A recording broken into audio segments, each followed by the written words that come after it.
Mandé un mensaje hace ratito en los foros porque ya están publicados los primeros videos de los primeros teóricos. En realidad, con el asunto de que hay que editarlos, los videos, hay un cierto desfasaje con los teóricos, pero a medida que se vayan editando se van a difundir. Bueno, habíamos empezado la clase pasada. Definimos un montón de conceptos, volviendo un poquito a los reales y entornos y todas esas cosas, pero arrancamos en forma genérica definir lo que era una función, ¿sí? Y acá, específicamente, la idea simplemente es que da dos conjuntos. ¿Saben? Una función es una relación que a cada elemento del conjunto A le asigna un único elemento del conjunto B, ¿sí? Con esa relación de función, después lo que hicimos fue definir varias cosas. Primero, inyectividad sobre inyectividad para después poder definir función inversa y después atrás, en realidad, función compuesta, ¿sí? O sea, todas esas cosas las hicimos en la clase pasada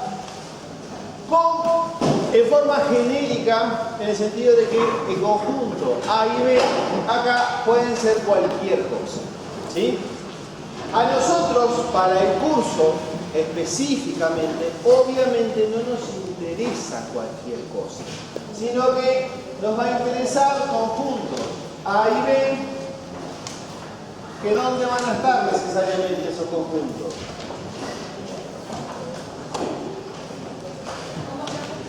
Los conjuntos A y B ahora no van a ser cualquiera, sino que van a estar dentro de ¿qué otro conjunto? De reales, ¿estamos de acuerdo? O sea, nosotros ahora vamos a trabajar con funciones cuyo dominio, el codominio, necesariamente va a estar incluido dentro de los reales.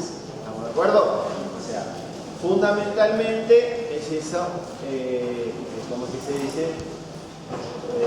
Lo que vamos a trabajar en concreto en el curso, ¿sí? O sea, ya no va a ser cualquier cosa, sino que van a ser conjuntos de reales. Eso cambia ciertas cosas, porque nosotros dijimos que la función es la relación f de A en B. Acá eso no va a cambiar, va a seguir siendo una relación, va a ir de conjunto A incluido en los reales a otro conjunto B también incluida en los reales, ¿sí? Y la idea fundamental es que el valor de B se lo representa con f de A y es la imagen de A. Nosotros, obviamente, B igual f de A.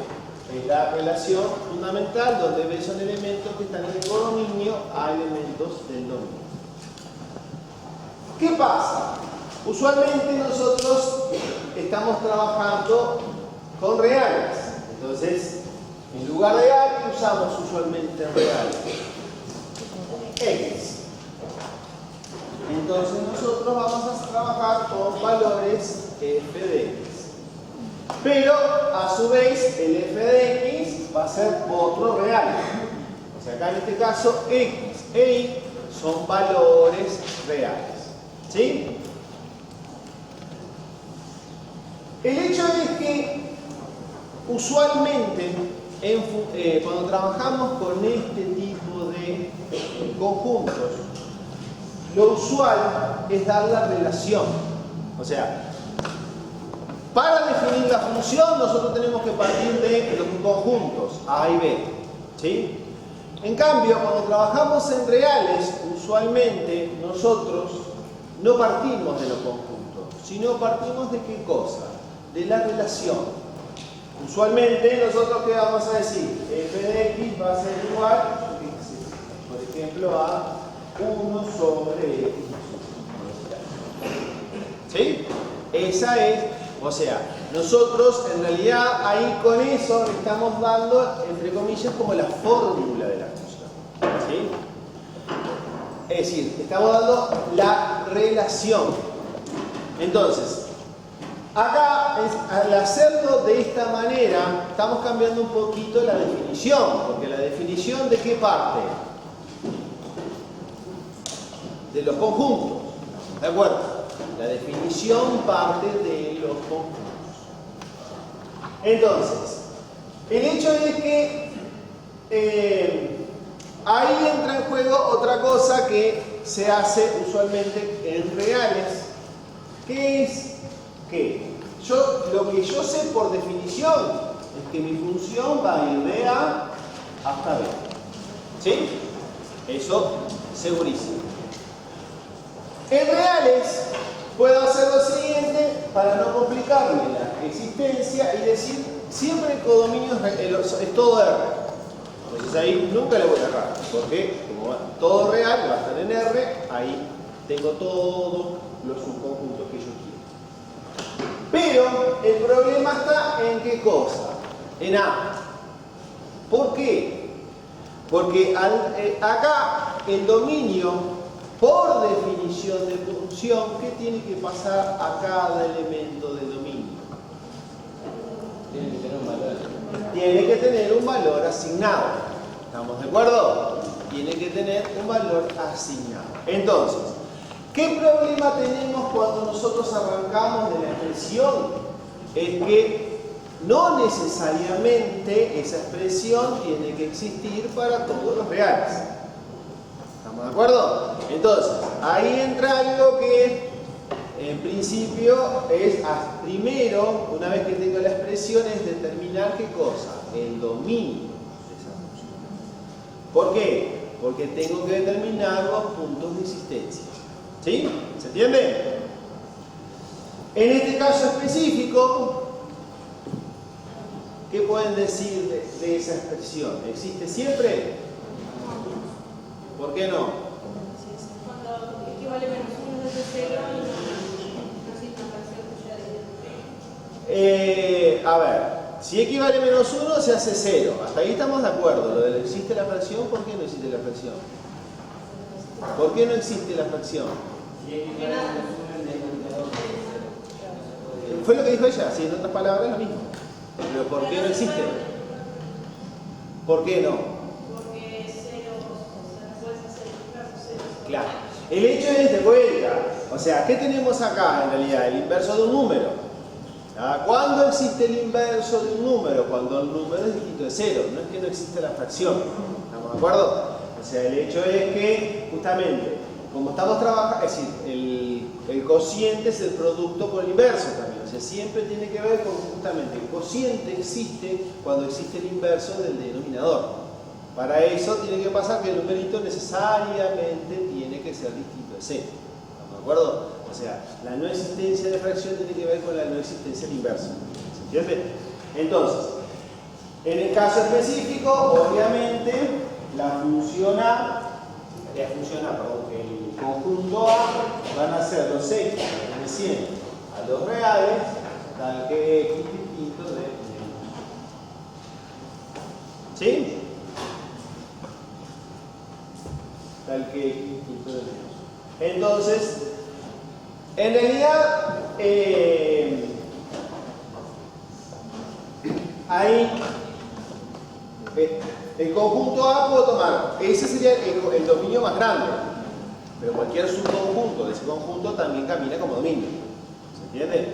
O sea, cualquier dominio de esta función, o sea, lo que les va a pasar es que no puede tener nunca el x menos 1, pero el dominio puede ser un conjunto más chico que este. Bueno, pero es decir, la diferencia en reales usualmente tiene que ver con eso. O sea, nosotros vamos a partir de la expresión de la función. ¿Sí? A partir de la expresión de la función, necesariamente vamos a llegar a esa regla.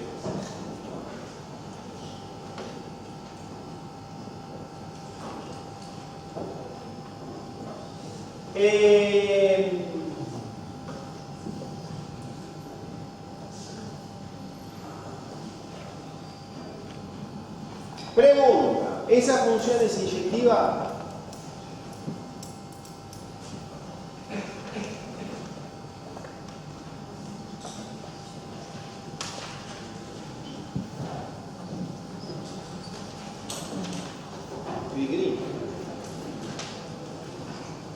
¿Alguna idea?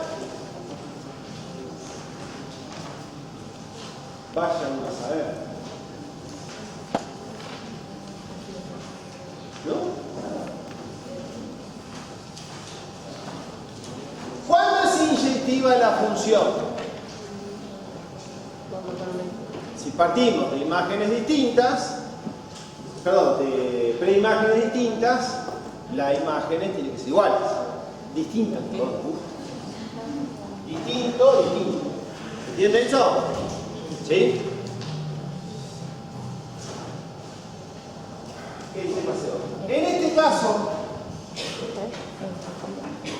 f de x sería 1 sobre x más 1, f de y sería 1 sobre y más 1. ¿Sí? ¿Qué es lo que voy a hacer yo acá para ver la inyectividad con definición? Voy a partir de que f de x es igual a f de y. ¿Sí? ¿Qué tengo que demostrar? ¿Eh? Sí, pero para probar que es inyectiva, ¿qué tengo que probar acá? Si parto de que f de x es igual a f de y. Que x es igual a y, digamos, ¿de acuerdo? O sea, acá estoy haciendo una especie de recíproco. O sea, parto de que son iguales. Entonces, lo que voy a demostrar es que la única posibilidad de que las imágenes sean iguales es que x es igual a y. ¿De acuerdo? O sea que 1 sobre x más 1 va a ser igual a 1 sobre x más 1. ¿Y ahí?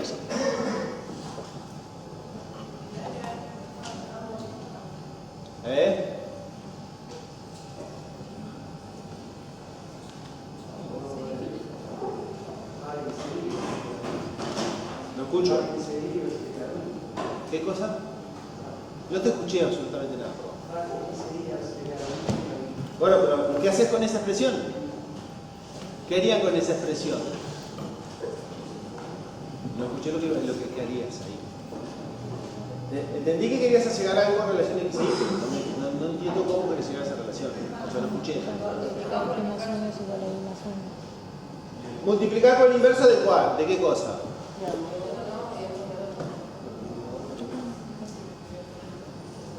Bien.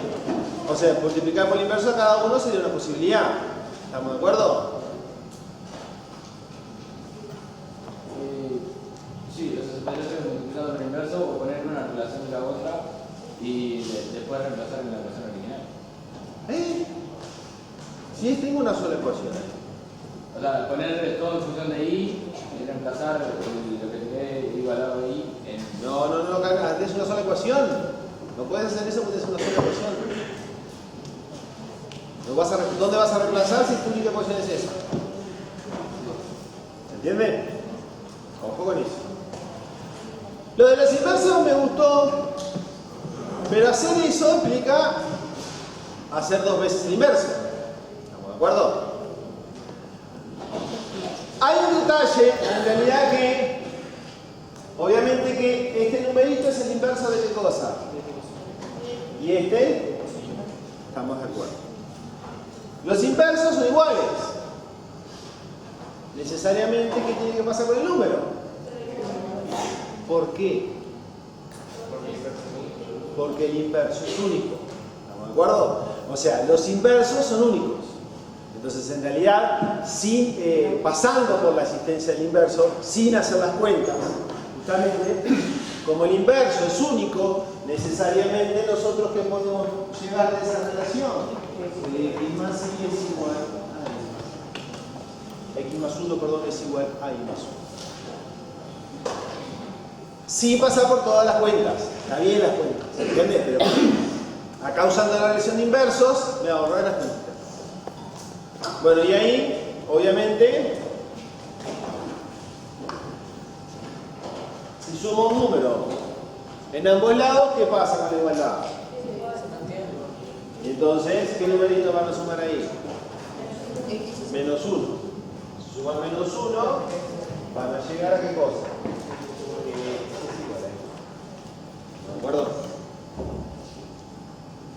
Entonces, ¿qué le pasa a esa función?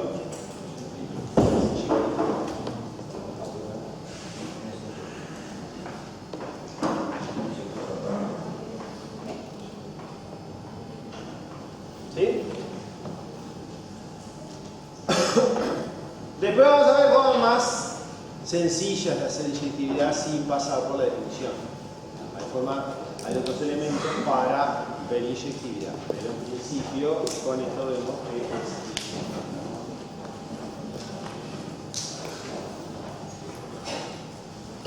que es sobreyectiva.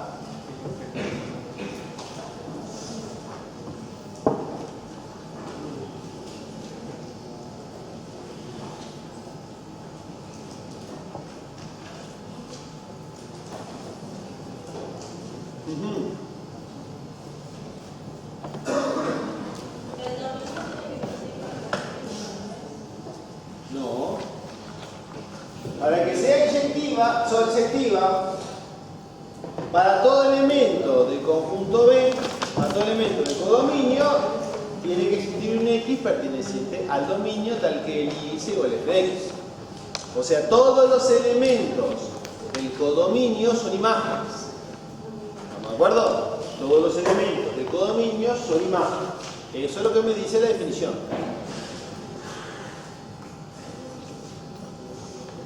Si yo escribo esto igual Z, cualquier Z real podemos escribirlo como 1 sobre X más 1.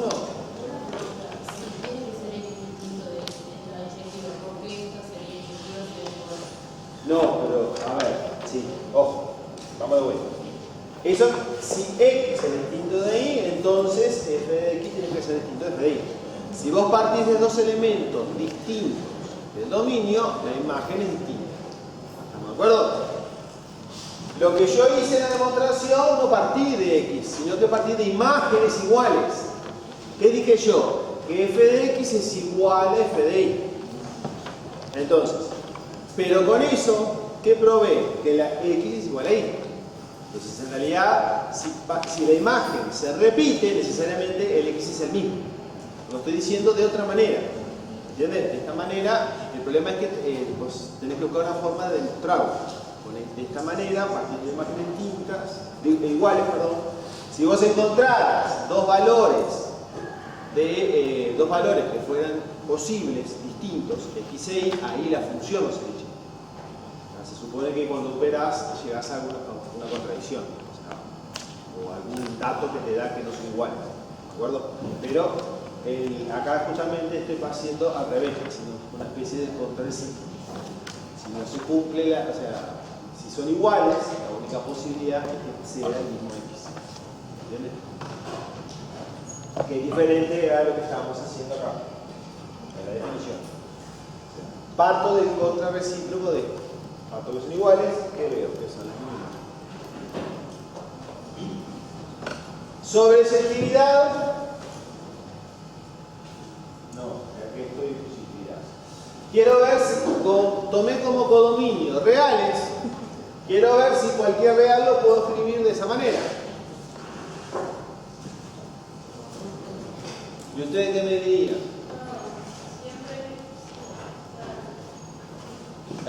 Siempre que no sea 1 sobre 0. A ver, bueno, no. ¿Pero vos podés hacer 1 sobre 0? No, por eso siempre que no exista. Bueno, pero a ver, no podés poner eso porque en realidad a mí me interesa ese valor. No, a ver, el cociente no existe. Eso es otra cosa, diferente. Lo que yo quiero ver es qué valores toma ese cociente. Acá yo quiero ver ese cociente qué valores toma. ¿Por qué no puede tomar 0? ¿Y qué tiene que ver con el sistema inverso para que eso no sea 0?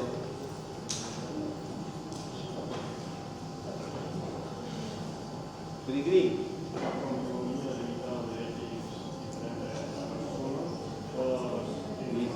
Pero a ver, no tiene nada que ver mi dominio ilimitado. Mi dominio es donde existe la función. Eso, es decir, el hecho es que en x menos 1 la función no existe. Entonces no parte del dominio, o sea, no tiene que ver con el dominio. Acá yo quiero ver los valores funcionales.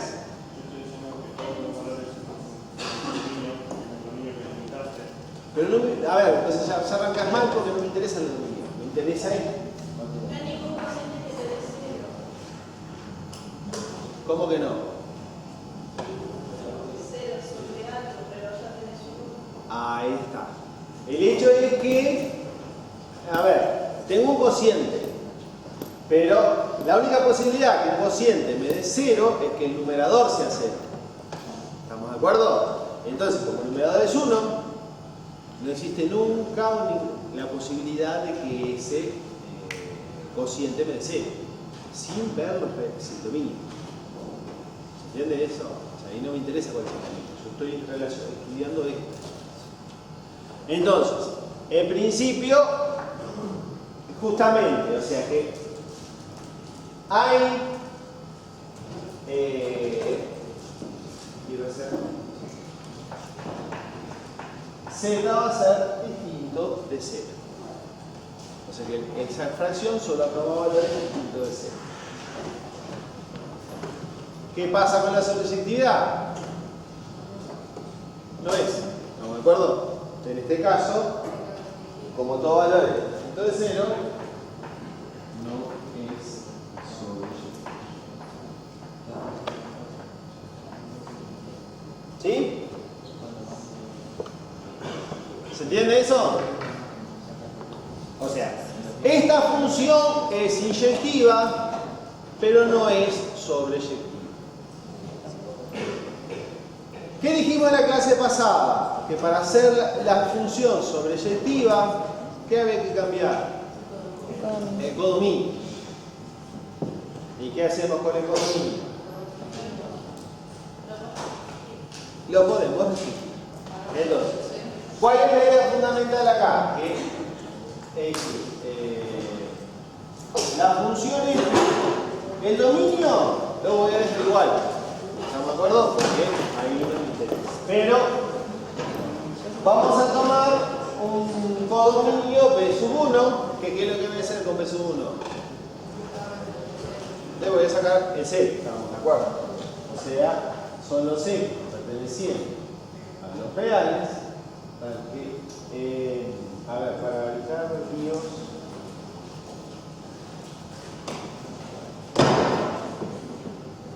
¿qué le puse Z?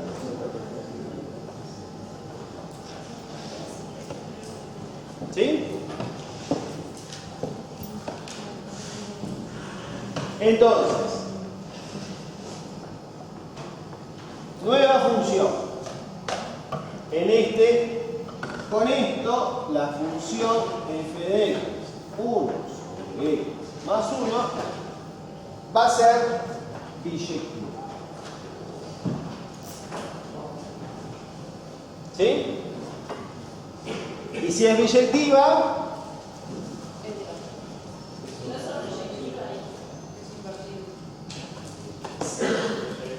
pero ya como era, inyectiva. Si es inyectiva y sobreyectiva, es biyectiva. Y si es biyectiva, ¿qué vimos en la clase pasada que le va a pasar? Es invertible. Existe la función inversa, que es distinto a tener inverso. El inverso es 1 sobre, existe la función inversa. O sea, como es biyectiva, se va a cumplir que existe la función exponencial.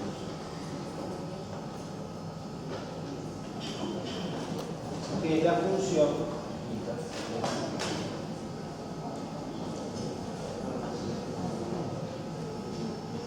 ¿Sí?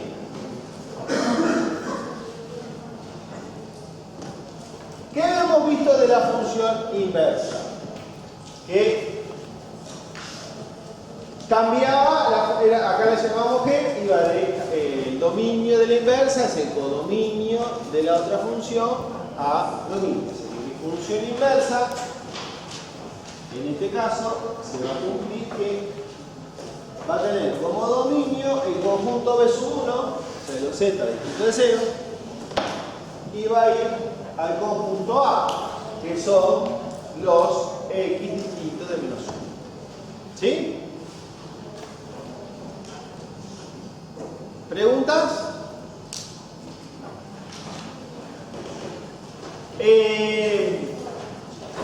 Ahora, ¿cómo vamos a hacer nosotros para hallar la función inversa? Existe. ¿Cómo la hallamos?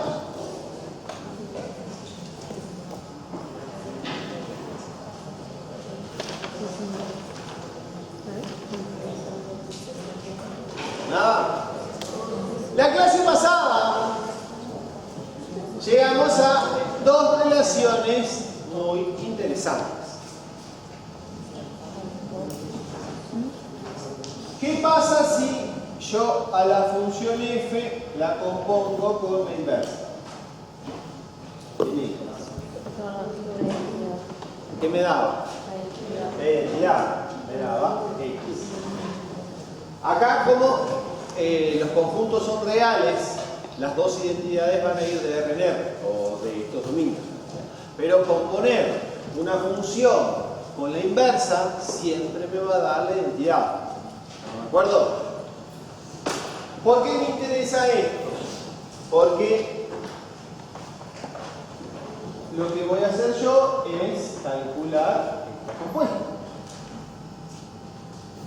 Si mi f de x es 1 sobre x más 1, ¿qué pasa con f cuando la componga con la inversa?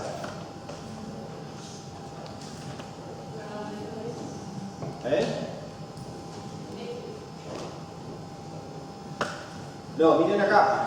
Si esto lo componen con la inversa, ¿qué les va a dar? No miren este pedacito acá. Compongan. No.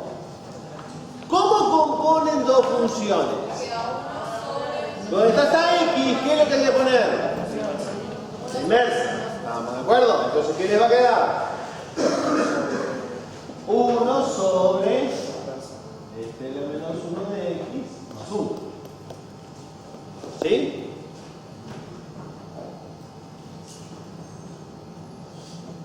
Ahí lo que hice fue componer esas dos funciones. Y ahora, ¿qué voy a usar?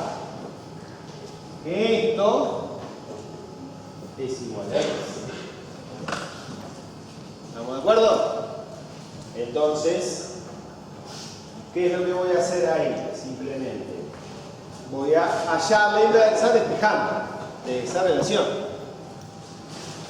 O sea, como son iguales y del otro lado tengo un inverso, los inversos son iguales. ¿Estamos de acuerdo? ¿Cuál es el inverso de este numerito?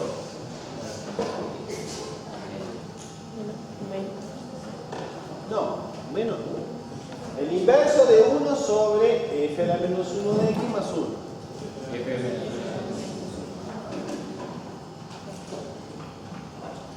Va a ser igual al inverso de x.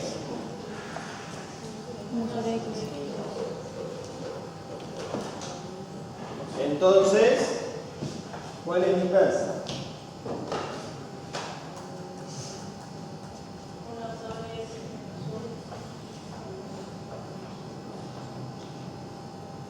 ¿Sí?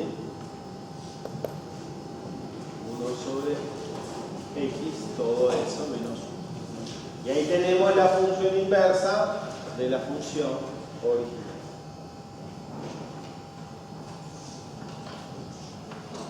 ¿Por qué es? Menos 1. ¿Qué tengo acá? ¿Y cómo? ¿Qué tenés que hacer? Sumar el opuesto. 1 más el opuesto te hace 0. Por eso, acá te queda menos 1. ¿Entiendes? Y ahí llegamos a la función inversa. ¿Sí? Bueno, ¿preguntas?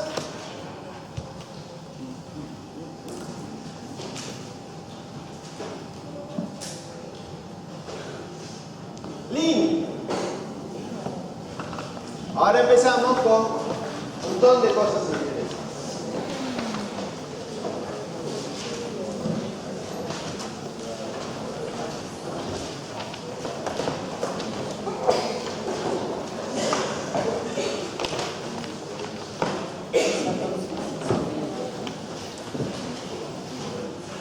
Partimos de una función f que tiene un dominio D en R a los reales a un punto de acumulación de D. Ese es un detalle fundamental que en realidad no sé hasta qué punto esto lo vieron en el liceo.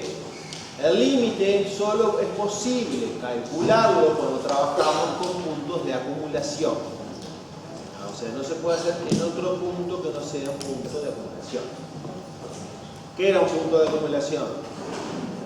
La intersección de un entorno reducido y el punto de diferentes de relación.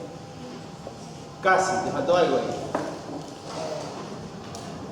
¿Para qué entorno reducido se tenía que cumplir eso? Para cualquier rango. La intersección tiene que ser distinta de base. O sea, esos puntos de acumulación. La fundamental que dice para. Decimos que existe el límite de la función f cuando x tiende al punto A y vale n. La notación usual, existe el límite f de x cuando vale n. Si solo si, dado un épsilon positivo, existe un delta dependiente del épsilon. Esa notación indica eso, delta igual delta del épsilon. Lo que estamos indicando es que el delta va a depender del valor del épsilon. Para todo x perteneciente a la bola reducida, centro A, radio delta, intersección E con punto D. Acá, ese es otro detalle fundamental que usualmente tiene que estar en la definición. ¿Por qué? Porque ¿cómo sabemos que ese conjunto, esa intersección no es vacía?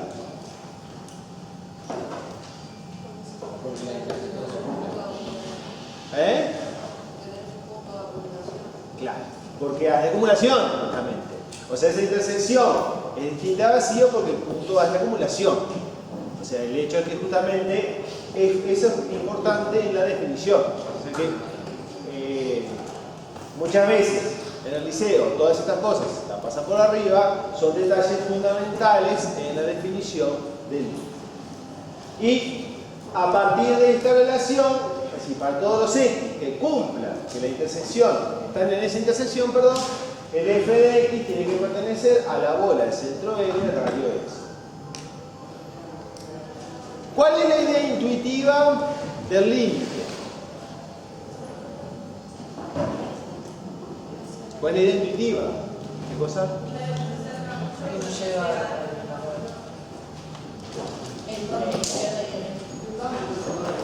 A ver, más o menos. En realidad, que si me acerco a A, ¿qué quiero ver?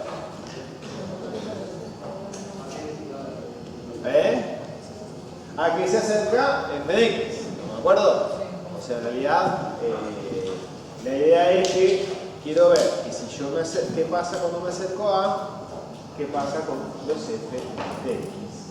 ¿Sí?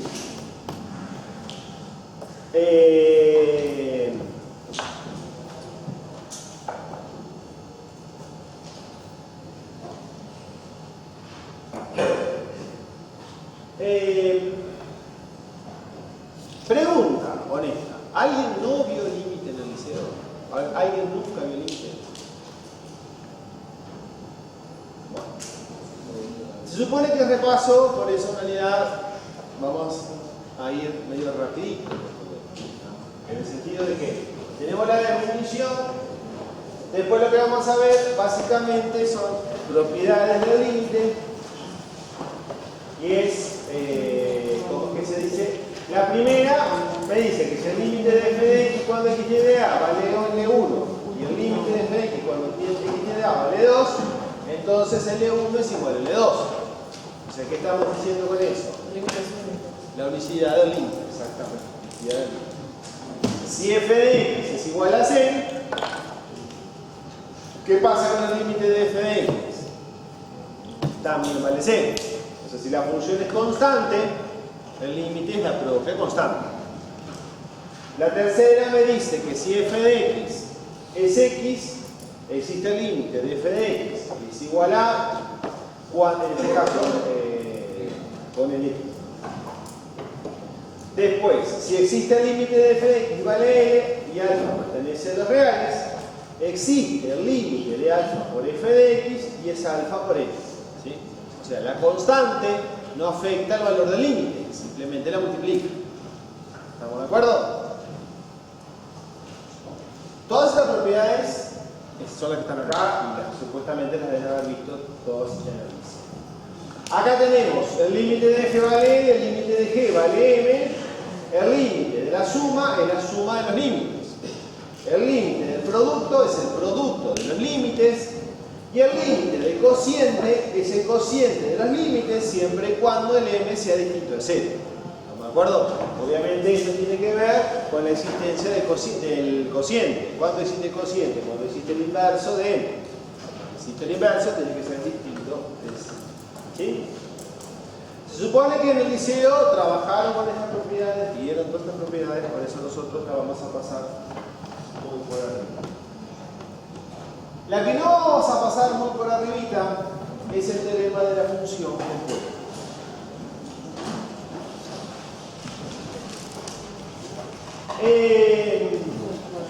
Y ahora vamos a ver por qué.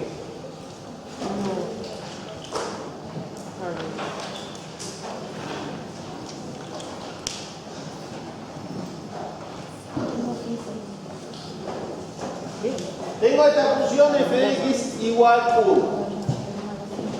Recién vimos que ¿qué pasa con el límite de f de x? Vamos a hacer lo siguiente, que es para evitar problemas.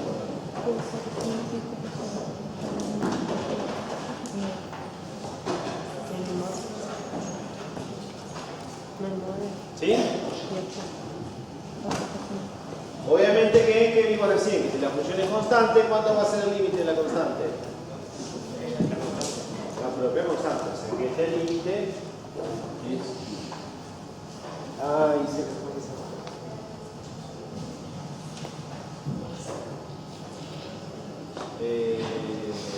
Esa parte.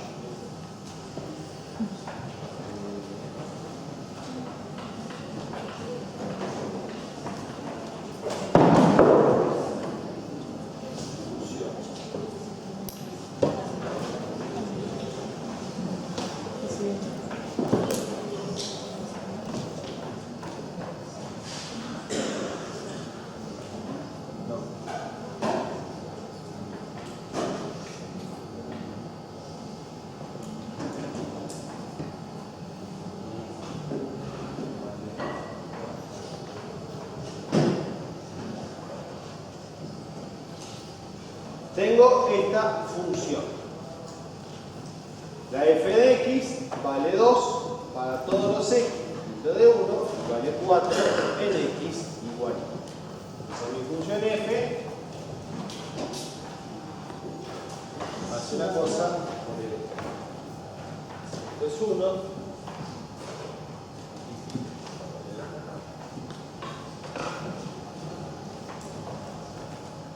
Me equivoqué. Exacto.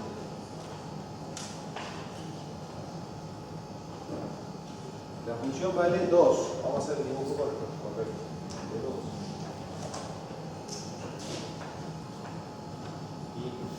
Y en 4.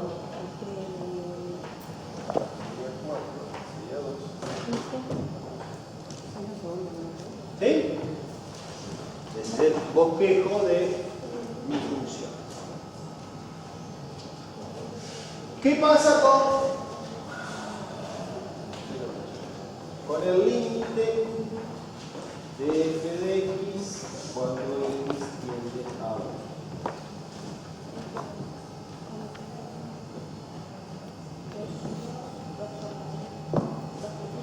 ¿Qué cosa? 4, 2, 1, 0. Con la bola reducida. Entonces no va a tener el centro. Estamos de acuerdo. Los límites son con la bola reducida. O sea que el 1 no me interesa para nada. Entonces justamente solo me va a interesar ¿qué cosa? El 2. Cuando me acerco a 1, la función se va a acercar a 2. O sea que este límite es 2. ¿Sí? ¿Se entiende hasta acá? O sea, por un lado, el límite de g de i me dio 1. Por otro lado, el límite de f de x me dio 2. Pero a mí me interesa el límite de g compuesta, no de f, perdón, compuesta con g de i cuando i tiende a 0.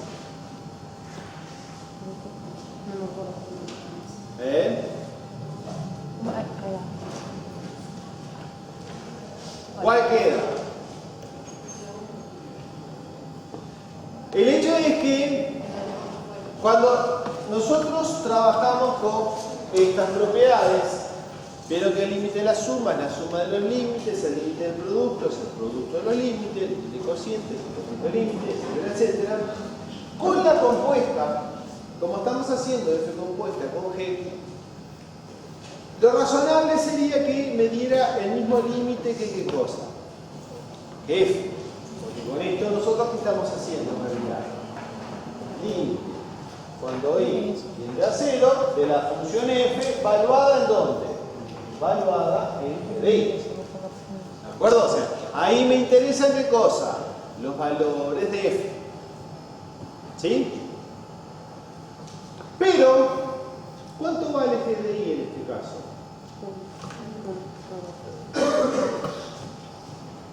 O sea que esto es lo mismo que el límite cuando i tiende a 0 de f de 1.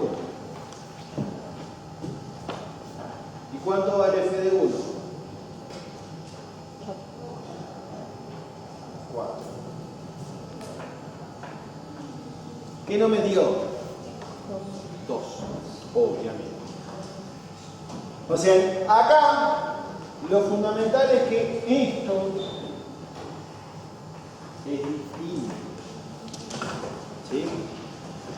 ¿Por qué me interesa esto? Porque en la compuesta, la existencia de los dos límites no puedo afirmar nada sobre el límite de la compuesta.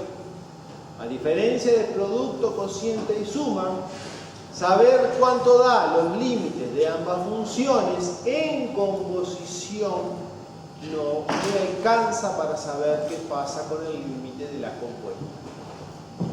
Y acá queda clarísimo. ¿Por qué? Porque no me dio lo que se supone que me tiene que dar. Ahí entra en juego, ¿qué cosa? Este teoremita. ¿Por qué? Este teoremita, la primera parte es letra. O sea, partimos de la función, dominio de 1 en R, la función G, dominio de 2 en R, f de 1 incluido en D, eso para que exista la compuesta.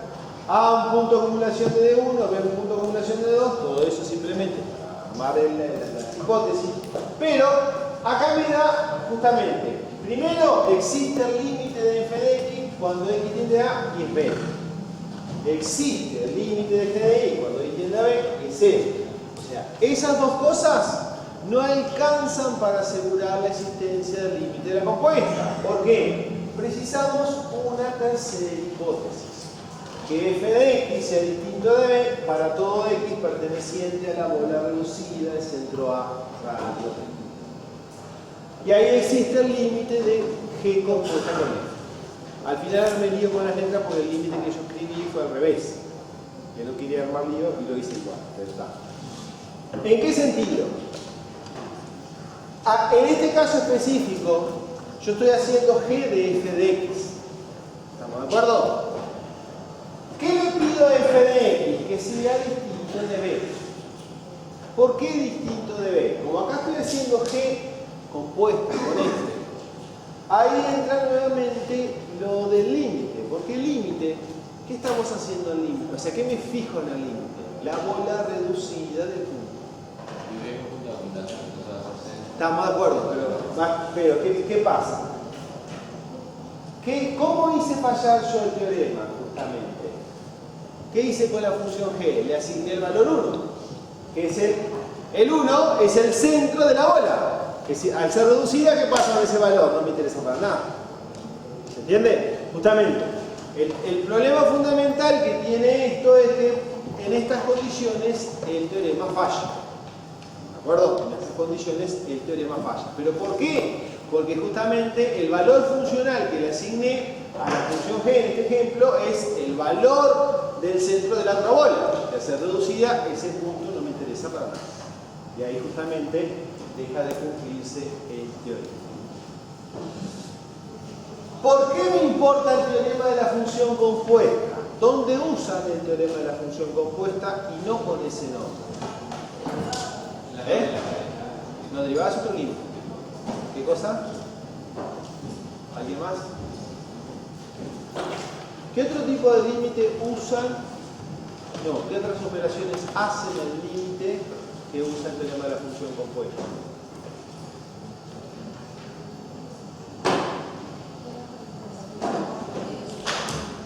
¿Alguna cosa? Esto usualmente lo conocen como cambio de variable. ¿Lo hicieron cambio de variable en límite? No importa. ¿Lo hicieron? Vamos a hacerlo. Pero en principio, cualquier cambio de variable en realidad aplica el teorema de la función compuesta. Cuando hacen un cambio de variable, en realidad están usando el teorema de la función compuesta. ¿Qué ocurre? Usualmente, los cambios de variable usualmente son rectas y cosas por el estilo, siempre verifican esta hipótesis. Entonces, los cambios de variables que usan usualmente en el liceo, esta hipótesis ni siquiera la usan, porque está implícita en la declaración. Pero acá en una variable esto es complicadito y en realidad,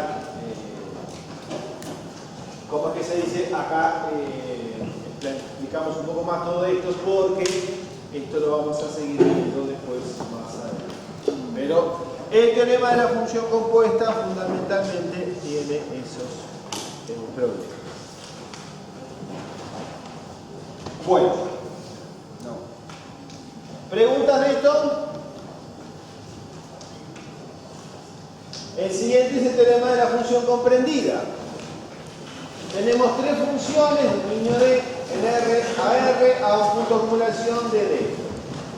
En este caso, se cumple que f de x, pero igual que g de x, pero igual que h de x para todo x perteneciente a la bola reducida, intersección es lo mismo. Si el límite de f y el límite de h son iguales a L, ¿qué va a pasar con el de G? ¿Por qué? ¿Por qué también va a ser L?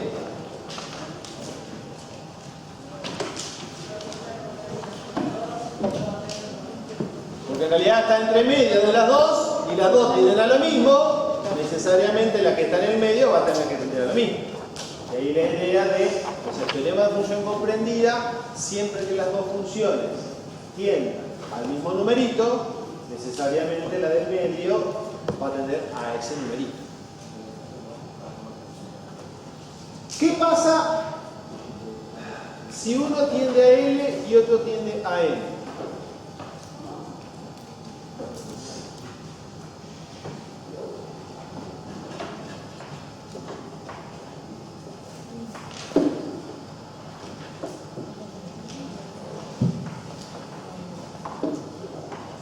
No, ¿cómo fue la que más grande? H. Bajo las mismas condiciones, en vez de cambio ahora que el límite cuando x tiende a de h de x es L. Nada más que eso.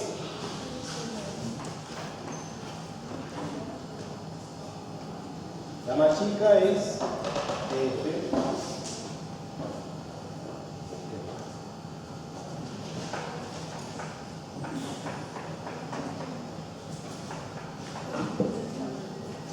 Obviamente que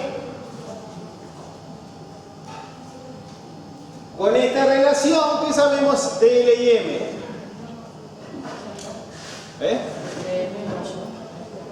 Que el L es mayor o igual que el M. ¿Estamos de acuerdo?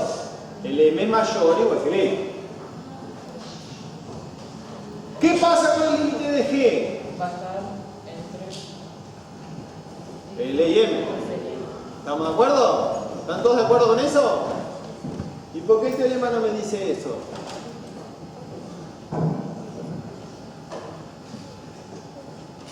A ver, se entiende que tenemos que el L es más chico que el M. Ahora, acá hay un detalle que es que los dos sean iguales, me asegura en realidad dos cosas. ¿Qué dos cosas? Por un lado, lo más obvio, G tiende a L. Por otro lado, algo no tan obvio, que tiene qué chirimbolito de delante del límite, la existencia. O sea, es decir, el teorema de función comprendida me asegura dos cosas: la existencia y cuánto vale. ¿Qué pasa si estoy entre L y L? ¿Qué no pueden saber? La existencia. ¿Por qué no pueden saber la existencia? Porque puede oscilar ahí adentro. ¿Estamos de acuerdo? O sea, el hecho es que el teorema de función comprendida me da dos cosas: la existencia y cuánto vale. ¿Estamos de acuerdo? La existencia parece algo medio accesorio, pero justamente por eso, si tengo este caso, no puedo decir nada. Si tengo que estar en cosas distintas, ahí no pueden afirmar nada. Por eso la importancia en la función comprendida es que ambos tiendan a lo mismo. Eso me fuerza que la de medio sí, ¿verdad? Si son distintos, no podemos hacer esa regla.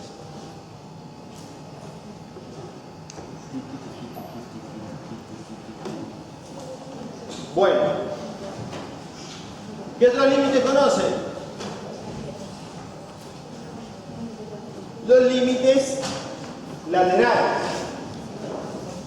La misma idea, dominio D en R a un punto de acumulación. Decimos que existe el límite lateral por la derecha de la función f cuando x tiende al punto A y vale L. Si solo si, dado el épsilon positivo, existe un delta dependiente del épsilon. Y ahí, ¿qué cambiamos? Estamos trabajando para no en toda la bola, sino entre x menos a, entre 0 y delta. ¿Estamos de acuerdo? Por eso en realidad x tiende a más. ¿Por qué a más? ¿Pero por qué el más es derecha? Porque al estar trabajando con números reales la izquierda y derecha no son reales, la de la izquierda no son reales. Para ser racista, eso. Al trabajar con un entorno, dado el entorno épsilon, lo del lado derecho tendiendo ahí van a ser más grandes que lo del lado izquierdo. Ah, no, está, sí, pero está en aquel real. El hecho de que justamente, más porque está trabajando con valores mayores que A. Es eso nada más. Es un discurso demasiado largo para la situación de la frente. La idea está bien. Lo mismo por la izquierda, como es que se dice, ahí específicamente la misma definición, pero ¿qué cambiamos ahí? Fíjense que estamos trabajando con valores de x menos a entre 0 y delta. ¿De acuerdo? Eso hace que los valores de x necesariamente tienen que ser más chicos que a. La idea obviamente es, específicamente los límites laterales, estamos viendo solamente qué pasa cuando me acerco solo por valores más chicos que a o más grandes que a. De ahí el menos y el más. ¿Por qué me interesan los límites laterales? Porque si no son iguales, no existe el límite lateral. Estamos de acuerdo. Si no son iguales, el límite no puede existir. ¿Por qué? Porque el límite es único. Estamos de acuerdo. La idea fundamental tiene que ver con que esto lo usamos para la existencia del límite. Pero continuidad no tenía también, ¿verdad? Directamente. O sea, pero todavía, estamos con límites. O sea, en realidad, por ahora, lo fundamental dentro del límite tiene que ver que específicamente si son distintos no existe límite. Eso te va a concluir algo sobre continuidad después, pero por ahora, como no estamos continuidades. Entonces, la idea fundamental básicamente es esta, o sea, existe el límite de la función y vale L, si solo si existen los límites laterales y son iguales. ¿De acuerdo? En este caso específico, necesariamente, es condición necesaria suficiente la existencia de estos límites. usar fundamentalmente límites laterales. Dale con continuidad. No, estamos calculando límite nada más. ¿Qué le tiene que pasar a la es decir, a ver, ¿en qué tipo de funciones vamos a usar límites laterales? A ver si divide de continuidad. ¿Ya? ¿A qué te referís por parte?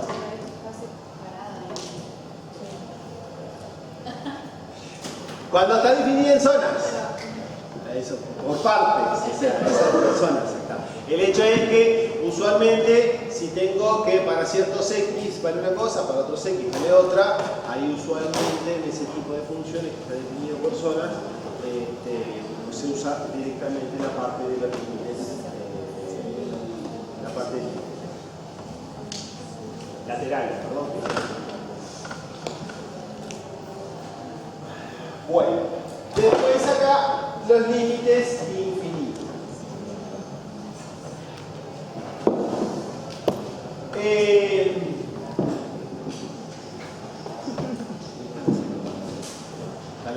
Quedó ahí.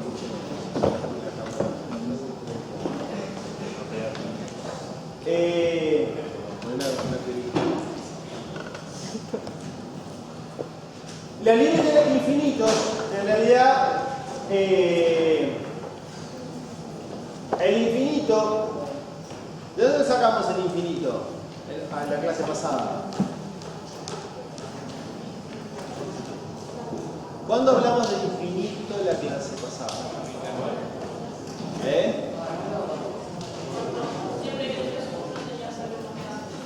O sea, cuando no estaba acotado. Tu mano salió grabada ahí.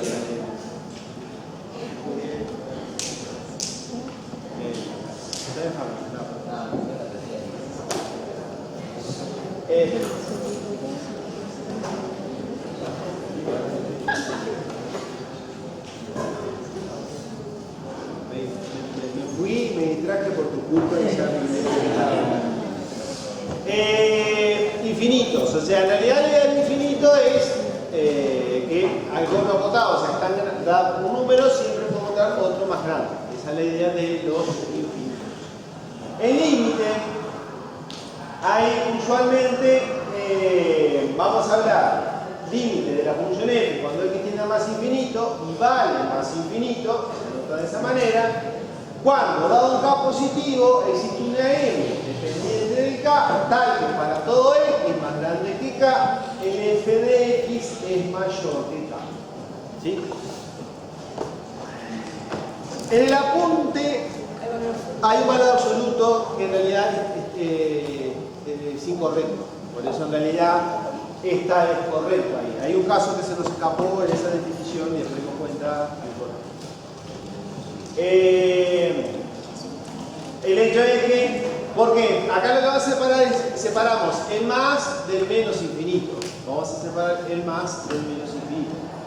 Pero es parecido sin valor absoluto, ¿tá? Pero cambiando los siguientes valores. Para más infinito les va a dar esto.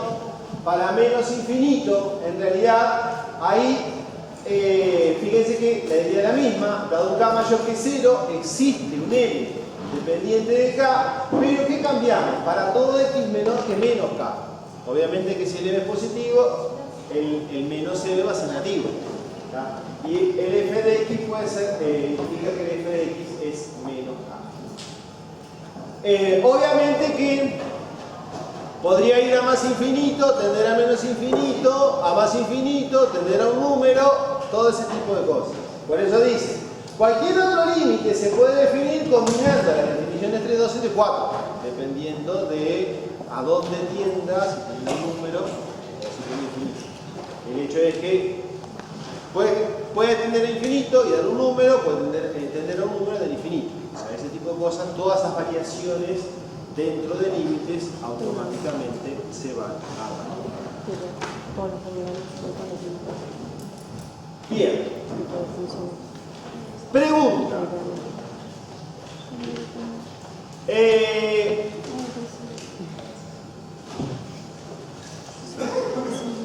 ¿Cómo definen continuidad en el liceo? ¿Cómo definieron continuidad en el liceo?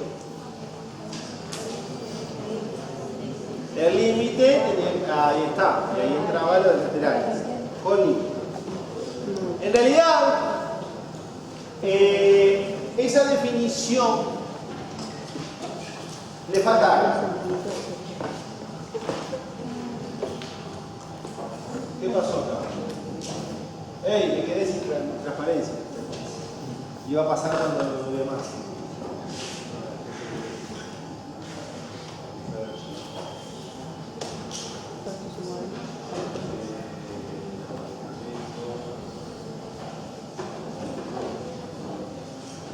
Funciones 2. Continuidad. Acá la definición de continuidad, o sea, partimos de una función dominio de Rn R a perteneciente a los dominios, al dominio y a un conjunto incluido dentro del dominio.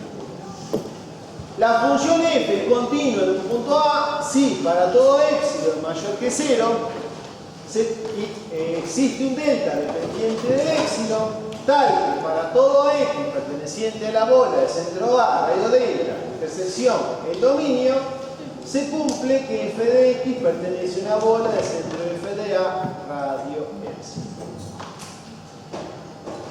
Fíjense que esta definición de continuidad se parece muchísimo a ¿cuál? A la del límite, a la que acabamos de ver, del límite. Hay tres diferencias. ¿Por qué? Acá no es reducida, bien, acá la bola no es reducida. Faltan dos. ¿Qué otras dos diferencias hay con respecto a la definición del límite? Nada. El centro de la otra bola es f de A. ¿No me acuerdo? O sea, ahí está. En el caso del límite, el f de x pertenecía a una bola del centro de L, radio epsilon, cualquiera. Pero acá, no. Acá el centro de la segunda bola va a ser el f de A, el valor funcional específicamente. De ahí, justamente, como me interesa el valor funcional, la bola no es reducida, es común. ¿Sí? Ahí. Bola común, centro de la otra f de A. Me falta otra diferencia más.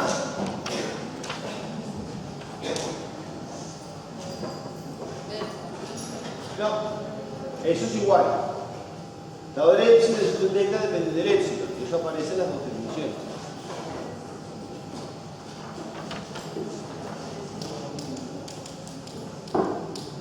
La del límite está en la otra ahí. Iba a buscar la definición del límite, pero cambié de archivo. Exactamente.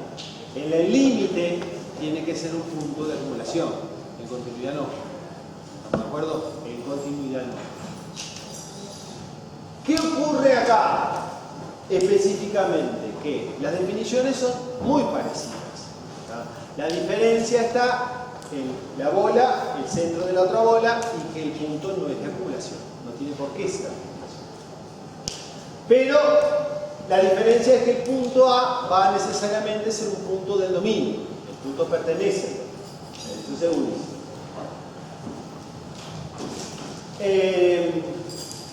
Entonces, la definición es muy parecida del límite. Ahora vamos a ver más relaciones. La segunda definición simplemente es cuando la función es continua en un conjunto. Acá hablamos de que la función es continua en un conjunto, si va a ser continua en todos los puntos de ese conjunto.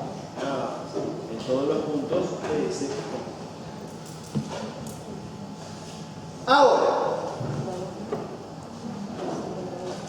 ¿por qué esta definición? Esta es la definición de continuidad genérica.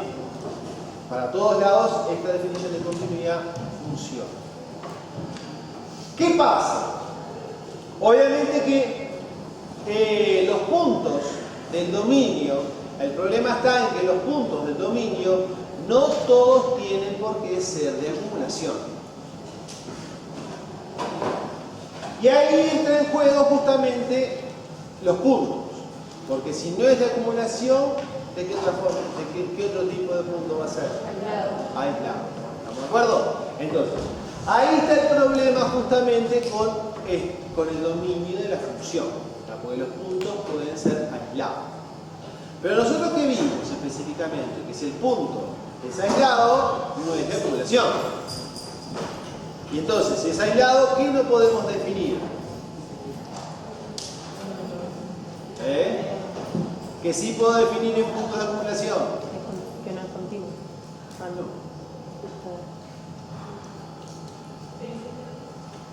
Existe límite, exactamente. ¿Cuándo hacemos límite? Cuando el punto es de acumulación. ¿Estamos de acuerdo? Ahora, o sea, si el punto es de acumulación, justamente, esta definición coincide con la de límite.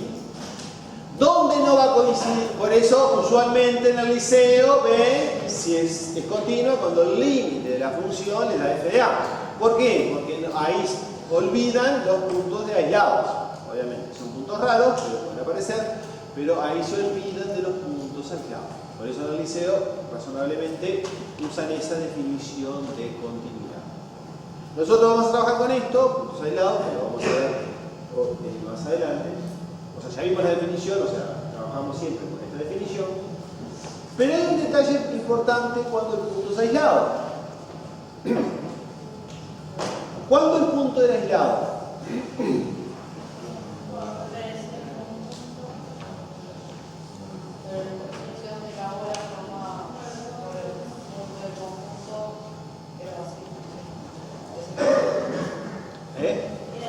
Era el punto. La bola de intersección en conjunto me daba solo el punto. ¿Me acuerdo? O sea que en realidad, si el punto es aislado, hay un radio donde el único punto es A. Entonces, F de A pertenece a esta bola. ¿Por qué? Porque es el centro. ¿Estamos de acuerdo? Entonces, ¿qué pasa con la continuidad en puntos aislados?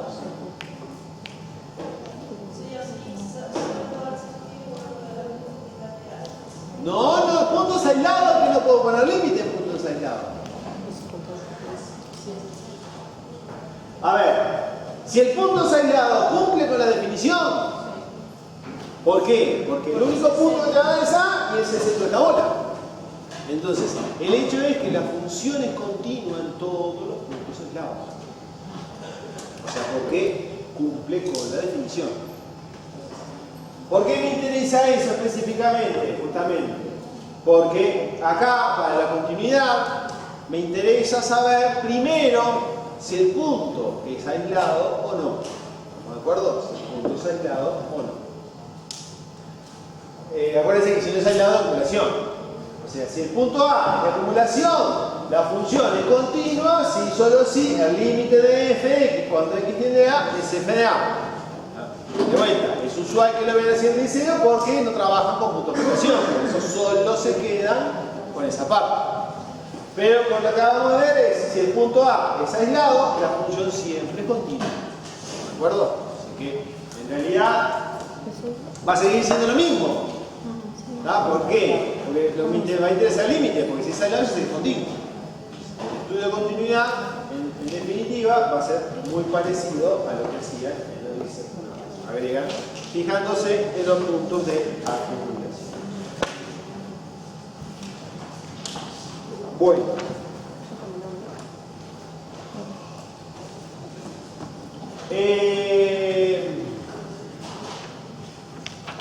Entonces, si el punto es aislado es continuo, a eso me interesa. Si el punto de acumulación, el límite me da la continuidad cuando me da el valor funcional. Entonces, el hecho de que haya una relación directa con los límites hace que se cumplan estas propiedades. ¿Por qué? ¿Qué vimos nosotros? Que el límite de la suma de los límites. ¿Están de acuerdo? Entonces, si las funciones son continuas, los límites me van a dar los valores funcionales. A partir de las propiedades, específicamente de límites, partimos de dos funciones continuas, se cumple que la suma es continua, el producto es continuo, el cociente es continuo continuo si G de A distinto de C. Esto es, de vuelta, es referencia directa de teorema de límite. No se depende directamente de los teoremas de límite. La segunda tiene que ver con la composición. Si F es continuo en A y G continúa en B, con B igual F de A, G compuesta con F es continuo. Acá sí, directamente, la composición de funciones continuas necesariamente me va a dar siempre continuo. No tenemos los problemas del límite de la compuesta. En la compuesta hay que hacer un poquito más por la bola reducida. En este caso no se necesita ese detalle. ¿Qué más?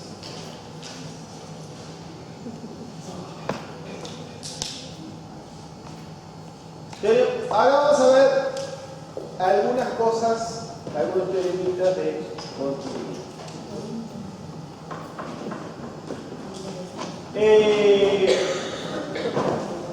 Hay un detalle que aparece por primera vez acá.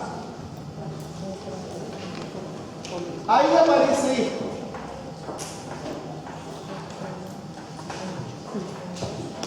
¿Sí? ¿Qué es eso? ¿O qué significa eso? Simplemente esto representa el conjunto de funciones continuas en el intervalo AB. O sea, que al decir que F pertenece C de AB, ¿qué estamos diciendo de la función? Que va a ser continua en el intervalo AB. ¿De acuerdo? Siempre vamos a trabajar nosotros con esa notación. O sea, C de AB es el conjunto de funciones continuas en el intervalo. O sea, todo eso representa que la función va a ser continua en ese intervalo. Entonces, si la función es continua en el intervalo AB y existe un C perteneciente al intervalo abierto AB tal que f de C mayor que 0, se cumple que existe una bola de centro C radio delta tal que para todos los X pertenecientes a esa bola el f de X va a ser positivo. ¿Por qué se llama de conservación del signo? Porque lo que ocurre, ¿estamos de acuerdo? Si en con la continuidad, sabiendo que en un punto es positivo, necesariamente nosotros podemos afirmar que en un entorno va a ser positivo. ¿Estamos de acuerdo? Que en un entorno sea positivo. ¿Por qué la continuidad es importante? Porque podría pasar esto. Que mi función valga acá y en el resto sea negativa. ¿Estamos de acuerdo? O sea, ¿cómo puedo hacer eso? Que en un punto sea positiva y en el resto negativa. Cuando la función no es continua. Por eso la continuidad acá es un dato fundamental para la conservación del signo. Obviamente que podemos definir otro teoremita análogo cuando el f de C ¿cómo es? Negativo. ¿Estamos de acuerdo? Cuando el f de C es negativo. Obviamente que si f de C vale 0, ¿podemos decir algo del signo? No. Ahí justamente es el único caso donde no podemos afirmar nada con respecto a lo que es la conservación del signo.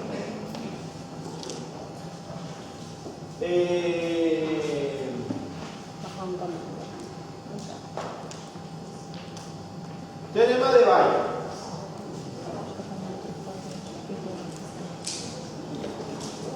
Si la función es continua en el intervalo B,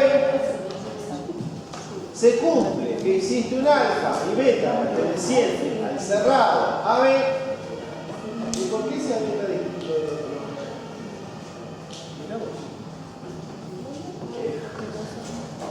de f de alfa es el ínfimo de f de x tal que x pertenece a la B y f de beta es el supremo de f de x tal que x pertenece al intervalo AB. ¿Qué me está diciendo este teorema? Que si la función es continua en ese intervalo, a ese intervalo se encuentra la valor de ¿Y qué más? Que son dados. Sí, detalle, está acotado, pero me está diciendo más que eso. ¿Por qué? ¿El ínfimo qué es?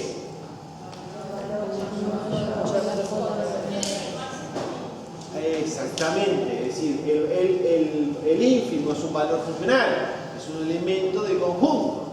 Entonces necesariamente ese conjunto va a tener un mínimo.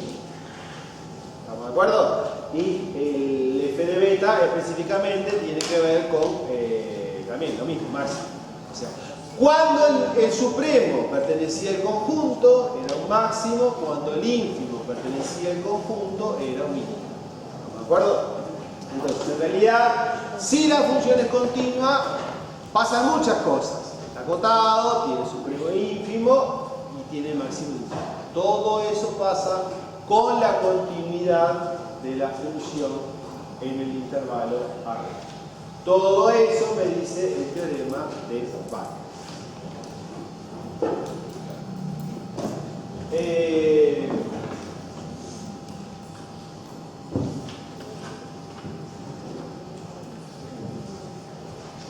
Más adelante vamos a volver a este teorema.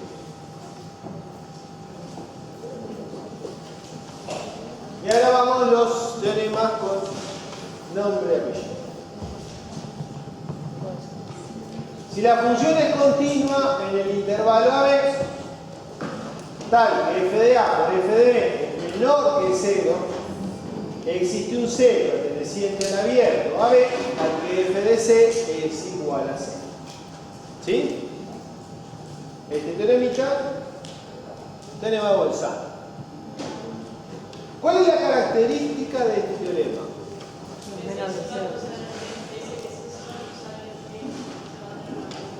No te entendí, perdón.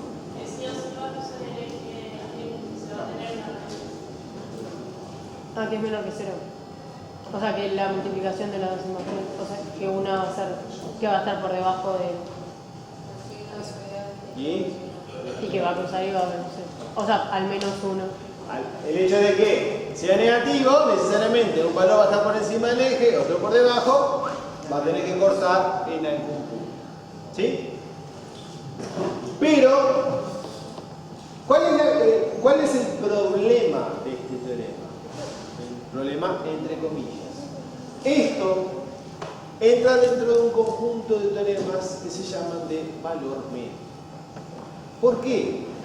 Porque me dice que existe un cero, pero ¿qué no me dice? ¿Cuál es? ¿Cuál es? Ni cuántos son. ¿Estamos de acuerdo? O sea, todo lo que se llama teorema de valor medio usualmente me asegura la existencia de algo.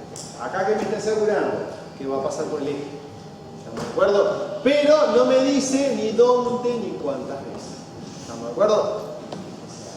Y sale así, vamos a ver varios teoremas de que se dice el siguiente teorema en realidad es el mismo, son teoremas equivalentes, que es el Darboux en realidad. Acá me dice que la función es continua y lo que me está diciendo acá es que f de A es distinto de f de B. O sea, lo que yo sé es que esos dos valores son diferentes. ¿Qué es lo que me dice Darboux? Que para cualquier lambda que estén dentro de ese intervalo, el lambda es un valor funcional. ¿Por qué? Para todo lambda perteneciente a ese intervalito existe un C perteneciente a la beta, que f de C es igual a lambda. O sea, lo que me está diciendo Darboux es que entre esos dos valores funcionales va a existir un C que va a tener que tomar todos esos valores funcionales. ¿Entienden? ¿Cuál es la diferencia con Bolzano? Bolzano simplemente me da uno. ¿No? O sea, pero en realidad ahí en principio, según cuál se dé primero, demuestra el primero demuestra el segundo. Porque son teoremas equivalentes. dicen cosas parecidas. Uno sale del otro. ¿Cuál dan primero? Eso va a gusto del consumidor, pero en principio son teoremas que están íntimamente relacionados. Darboux me pide que dos valores funcionales sean diferentes y toma todos los valores. Bolzano lo que me pide es que haya uno positivo y uno negativo. Entonces ahí tengo un 0. Obviamente que es lo mismo. La diferencia es en el caso de Bolzano me da un valor específico que es 0. Pero son en sí los mismos teoremas. Bien.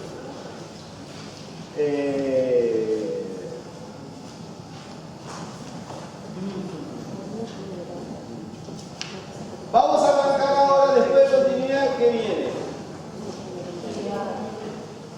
Deriva. Bien. ¿De dónde sale la definición de derivada?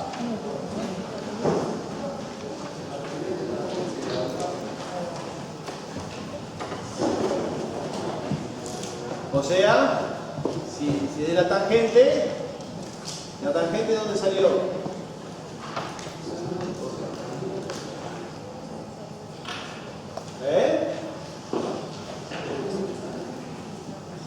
¿De dónde sacamos la tangente?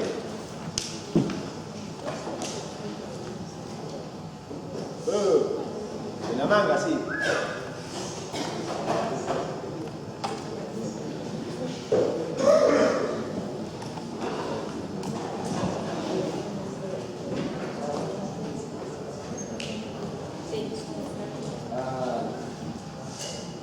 La tarjeta la sacamos del mismo punto por un lado. Nivelación, a ver, una terrible pista, tangente, nivelación. No, es una consecuencia. ¿Qué cosa? Pensé que había dicho algo. Nivelación. ¿Y trigonometría qué me decía? ¿Qué me decía? ¿Ya hace tanto que lo vieron?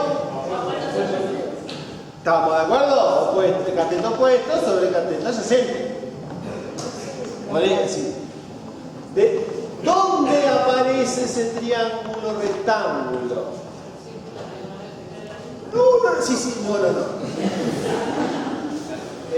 Ahí primero es el triángulo rectángulo y después el círculo trigonométrico. Ojo con el orden. O sea, en trigonometría sale el triángulo rectángulo y con el triángulo rectángulo después armas el círculo trigonométrico. Pero ahí no hay. Ese es el orden donde se ven las cosas. ¿Cómo se ven las cosas? Por eso, acá no hay círculo trigonométrico, sino simplemente el triángulo rectángulo. ¿Cómo armamos un triángulo rectángulo? Tomo otro valor y lo que voy a armar específicamente es este triángulo. ¿Sí? Este sería alfa y tangente de alfa es cateto opuesto sobre cateto adyacente. ¿Sí?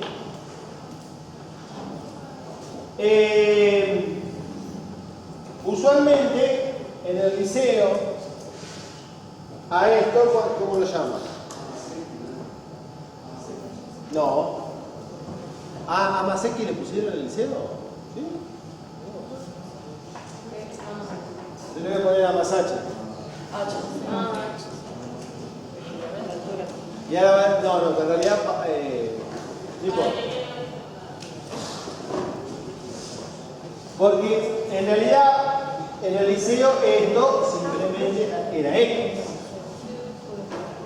Usualmente no llamaban X a eso, por eso en realidad hay la idea de esto. Este valor es f de A, este otro valor, ¿qué sería?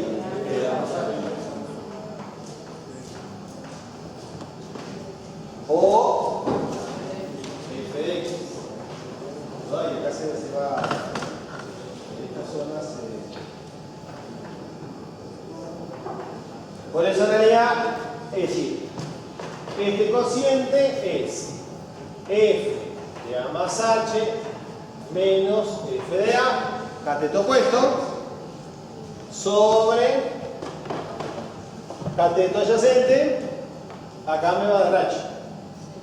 ¿Sí? El otro cociente incremental con el x es f de x menos f de A sobre x menos A. ¿Sí? Capaz cambian los tiempos en realidad. Usualmente usaban este cociente y no este otro. Este cociente es, obviamente que esos cocientes son iguales. ¿Ya? Este tiene problemas, este no.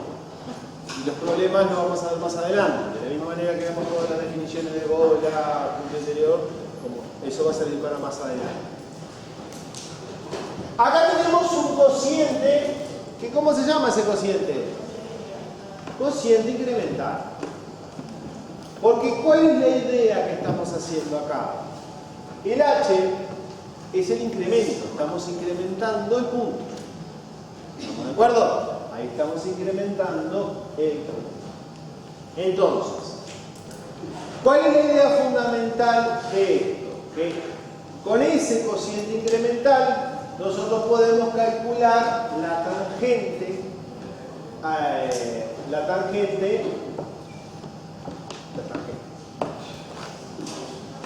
del triángulo. Ahí. Se tranca y... ¿por qué me interesa esto específicamente? Porque cuando nosotros vamos a hacer la derivada, ¿qué es lo que vamos a hacer con ese cociente incremental? Vamos a hacer un límite. Vamos a hacer un límite. Para la derivada, específicamente, vamos a hacer un límite.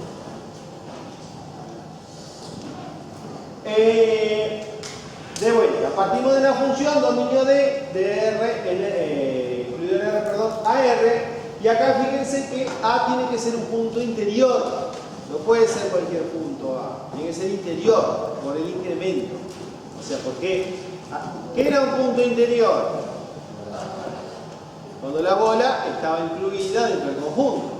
Entonces, justamente, ¿por qué necesito una bola? Para que el incremento tenga sentido. ¿De acuerdo? Entonces, por eso los puntos son interiores.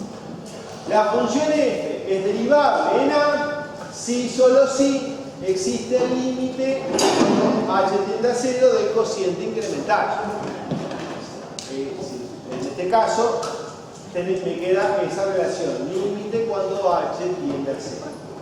La función f es derivable en un conjunto A, incluido en D, si es derivable en todos los puntos de ese conjunto. ¿Sí? Y el título está mal.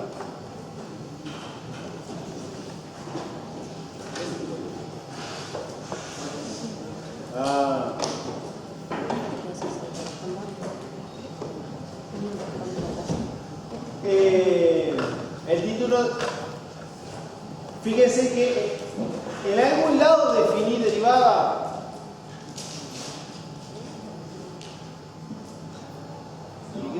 ¿Qué definí acá?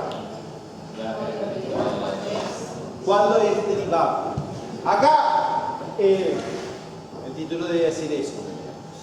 ¿Qué pasa? Acá la derivabilidad lo estamos viendo como una propiedad, al igual que como si fuera continua. ¿Estamos de acuerdo? O sea, la derivabilidad de la función está dado simplemente en la existencia de ese límite. ¿De acuerdo? Pero la derivabilidad como una propiedad, continuidad, derivabilidad, todo ese tipo de cosas. Pero específicamente me interesa esa relación.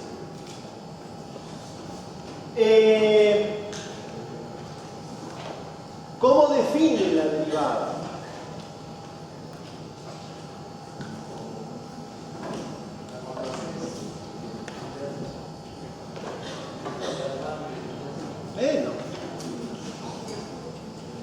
Hay una por la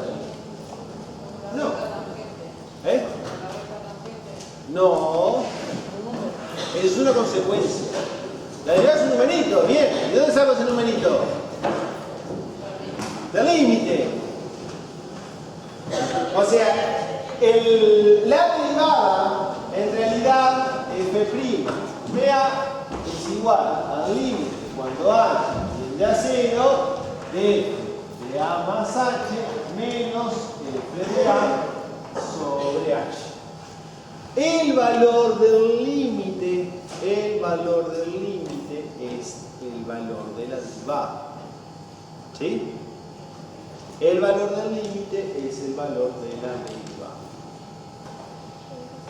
Y ahí entra un pequeño problema. La derivada es, obviamente, es ¿qué cosa? La derivada va a ser la pendiente, me quedó espantoso, en este puntito, por decirlo así, ¿no? Se supone que la tangente del punto en ese gráfico. ¿Se entiende? O sea, vas a hacer que el dibujo quedó espantoso. La idea de la derivada es esa tangente. Pero la definición me dice que exista el límite. ¿Qué podría llegar a pasar con ese límite? Ser infinito y ser derivable.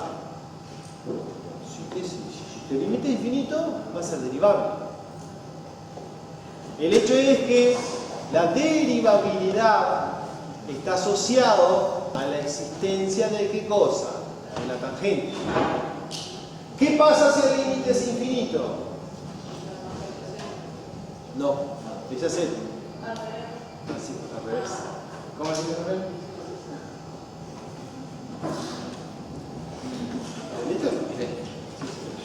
El hecho es que, como es que se dice, la tangente puede ser infinita, puede ser derivable.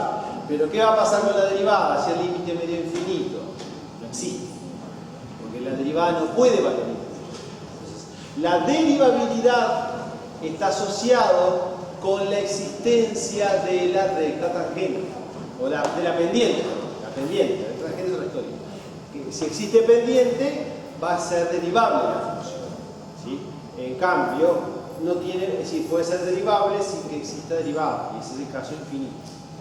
El ejemplo clásico de esas funciones es este. F de x raíz cúbica de x. Raíz cúbica de x. Si ustedes bosquejan eso, la función se supone que en 0 ahí le va a dar infinito. ¿De acuerdo? Ahí en 0 va a ser infinito. Es un ejemplo de función que es derivable en todos los puntos, pero no existe la derivada. Por eso son cosas que están relacionadas.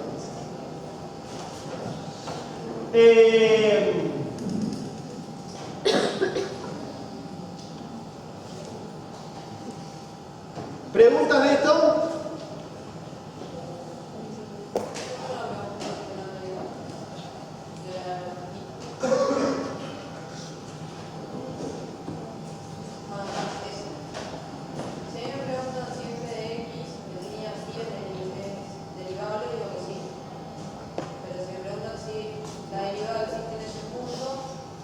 Bueno, a ver, con el dibujito no vas a poder saber nunca.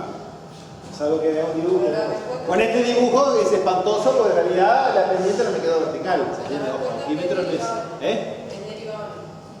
Si esto fuera así, ¿se entiende? Es derivable. Siempre que exista la tangente va a ser derivable.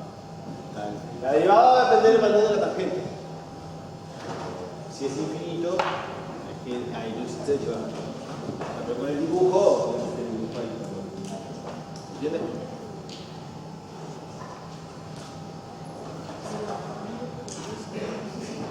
Bueno, se supone que si hubiera hecho bien el dibujo, la recta roja sería ¿qué recta? La recta tangente, ¿estamos de acuerdo? Si hubiera hecho bien el dibujo, esto sería rectas.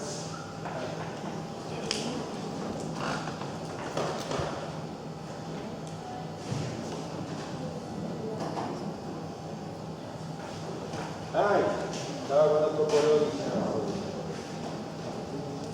Rojo. ¿Sí? ¿Qué ecuación tiene esa recta?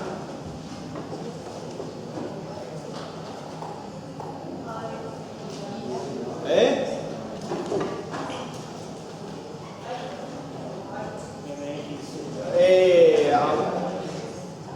Eso es la ecuación, es decir, como la ecuación, no sé qué nombre pusieron a eso, del IMX más N o AX más B, en realidad es como coeficientes ahí, que en realidad acá son conocidos esos coeficientes.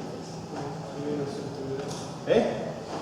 Tiene una centralidad igual el M por X menos A.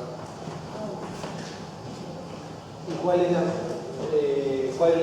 la pendiente?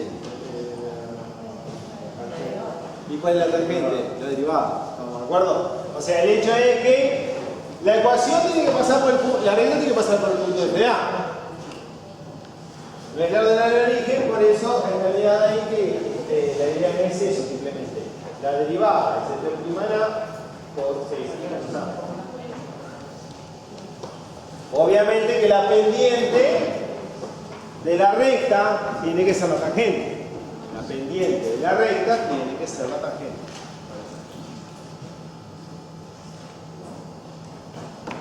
Esa es la forma de encontrar todas estas relaciones.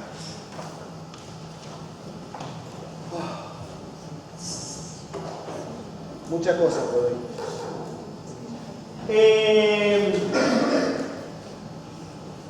Sí, seguimos la clase que viene.